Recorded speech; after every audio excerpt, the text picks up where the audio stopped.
আসসালামু আলাইকুম।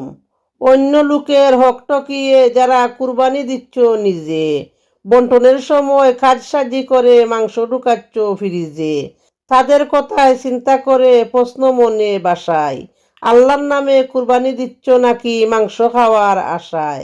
হাদিস নামে কি কুরবানি যদি হয় লোক দেখানোর আয়োজন? আপনারা বলেন এমন লোকের কুরবানি দেওয়ার কি প্রয়োজন?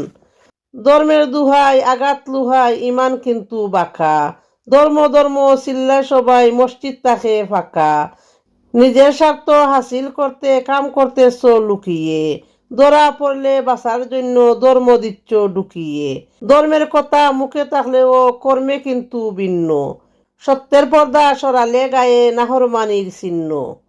আসসালামু আলাইকুম। ও দেখরাইনি আমরা জাগুয়ার বাজার, কি সুন্দর গরুর হাট, কত নাইস করে দেখো যায়নি, কত সুন্দর সুন্দর গরু তারা লইয়া উঠছই, মাশাল্লাহ মাশা।